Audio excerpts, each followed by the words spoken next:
ces grands projets qui contribuent au développement de notre province, les Kasaï-Oriental, a atteint un taux d'exécution de 90%. Ça, c'est quelque chose de très louable.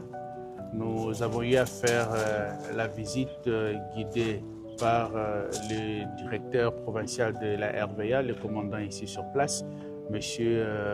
Romain, qui nous a donné des explications sur tout ce qui se passe ici sur chantier. Nous avons appris que c'est un projet qui est scindé en différents lots. Et dans sa première phase, comme vous pouvez le constater avec nous, il y a déjà la tour de contrôle qui est à sa phase finale. Il y a la piste qui a déjà été construite, laquelle les avions atterrissent régulièrement.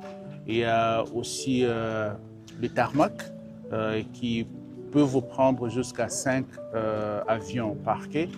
Mais il nous a expliqué aussi qu'avec un push-up, ils peuvent aller jusqu'à 10 parkings d'avions.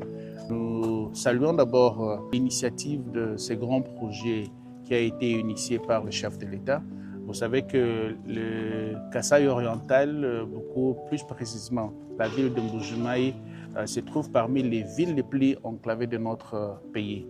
Donc, la finalisation de ces projets, d'après le timing qui nous a été donné, il est probable que ces projets soient inaugurés par le chef de l'État d'ici 3 mois, selon les explications techniques que nous avons reçues. Mais vous comprendrez aussi que ça jouera un rôle très important dans la connectivité du reste du monde. Donc, c'est une joie pour nous, mais aussi en tant que parlementaire, pas seulement parlementaire, mais fils de cette province, mais au-delà de cela aussi, en tant que rapporteur de la grande commission au niveau de l'Assemblée nationale, la commission infra, dont le ministère des Transports, qui est le maître d'ouvrage de ces projets, est sous notre contrôle. Il est de notre devoir d'accompagner ces grands projets et de nous rassurer que ce sera un succès, et alors un succès au grand complet. Initialement prévu pour 24 mois, nous sommes à 6 années, mais l'important c'est le résultat. Et pour bien préciser, la piste atteint actuellement à 2320 mètres. C'était pas chose facile, c'est que nous avions une piste à l'époque qui faisait peur chaque fois, c'est-à-dire qu'à chaque décollage, atterrissage, on priait pour que ça se passe bien. Bah, actuellement, nous sommes un peu confortables pour se dire qu'on a une piste qui répond aux normes, une tour de contrôle qui va répondre aussi aux normes. On a un nouveau tarmac, on a une centrale électrique, caserne anti-incendie et champ solaire.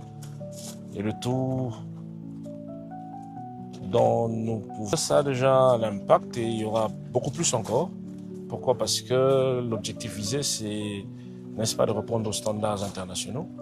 Et nous sommes alignés pour la certification comme un rapport international. Donc, et là, on peut vous dire que nous sommes assez confortables, n'est-ce pas, de pouvoir répondre à toutes les exigences des standards. Voilà.